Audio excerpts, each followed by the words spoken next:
Assalamualaikum warahmatullahi wabarakatuh. Perkenalkan, nama saya Safri Indra Aditya Tama dari jurusan Teknik Lingkungan UPN Veteran Jawa Timur dengan nomor NPM 21034010072.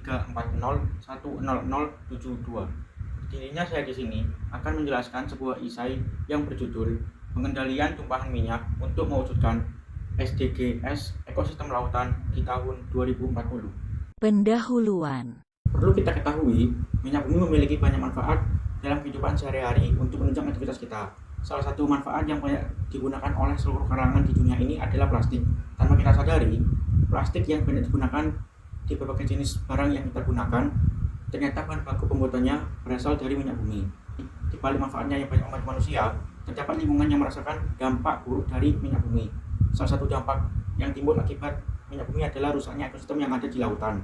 Peristiwa ini diakibatkan dari tumpahan minyak ke lautan yang berasal dari hasil operasi kapal tanker, perbaikan dan perawatan kapal, terminal bongkar muat tengah laut, dan banyak yang terjadi kecelakaan atau tabrakan kapal tanker. Pada tahun 2015, PBB atau Perserikatan Bangsa-Bangsa membuat suatu program yang bernama Sustainable Development Goals atau SDGs yang salah satu tujuannya untuk menjaga kualitas lingkungan hidup serta pembangunan yang inklusif dan terlaksananya tata kelola yang mampu meningkatkan kualitas kehidupan dari generasi satu ke generasi selanjutnya.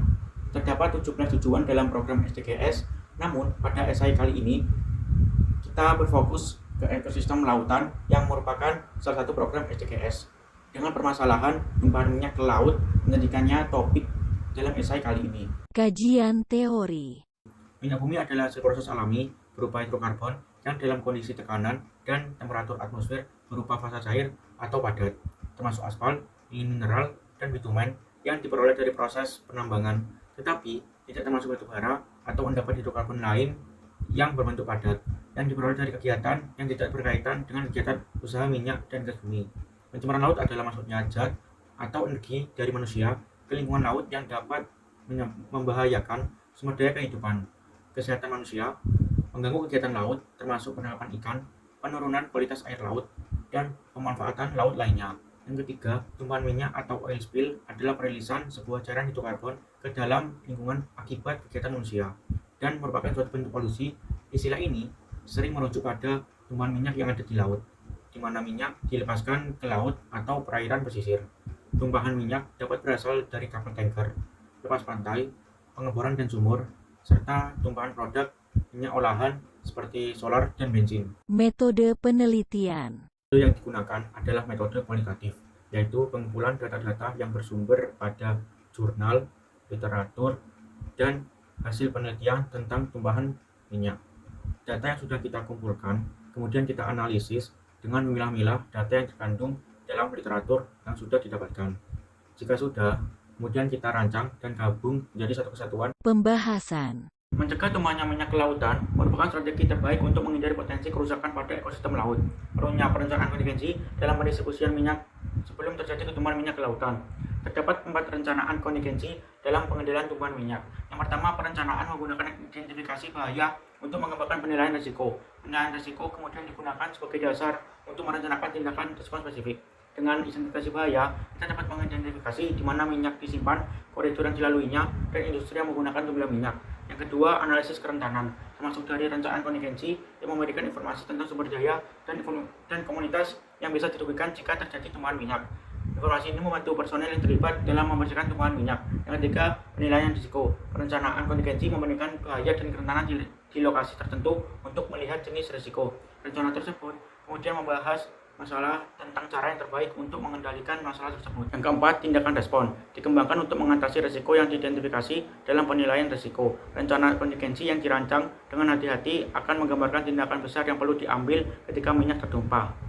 Selain dengan cara menyiapkan rencana kontingensi, kita sebagai masyarakat juga dapat mengendalikan tumpahan minyak untuk mewujudkan laut yang sehat, sehingga ekosistem makhluk hidup di lautan tetap dijaga. Upaya yang bisa kita lakukan ialah dengan mengganti plastik belanja sekali pakai dengan tote bag yang bisa digunakan berulang kali. Selain itu, kita bisa membeli sedotan stainless steel untuk menggantikan sedotan plastik. Selain kedua cara tersebut, cara lainnya ialah dengan menggunakan transportasi umum dalam berpergian. Karena dengan menggunakan transportasi umum, kita dapat mengurangi penggunaan minyak bumi. Dengan melakukan cara-cara yang sederhana di atas, kita bisa menyelamatkan laut dan ekosistem yang berada di laut untuk terus berkembang biak, sehingga SDGs ekosistem lautan terwujud. Kesimpulan. Keberadaan minyak bumi dalam kehidupan sehari-hari sulit untuk dihilangkan karena kita sendiri masih ketergantungan kepada energi fosil tersebut.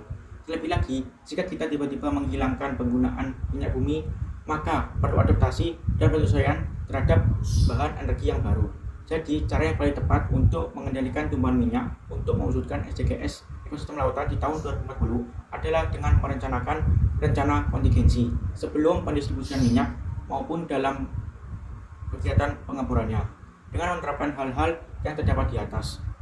Selain dengan cara tersebut, terdapat cara yang sederhana untuk mewujudkan SDGs ekosistem lautan di tahun 2040, yaitu dengan perlahan mengurangi penggunaan plastik, terutama plastik belanja sekali pakai dan sedotan plastik.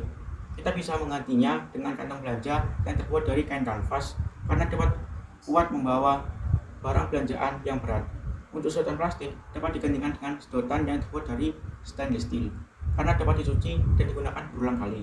Selain itu, kita bisa mengurangi penggunaan minyak bumi dengan menggunakan transportasi umum untuk mengurangi penggunaan BBM. Dengan kita menerapkan hal-hal yang sederhana seperti yang dijelaskan di atas, bukan tidak mungkin di tahun 2040 nanti SDGs ekosistem lautan dapat terwujud. Sekian, terima kasih.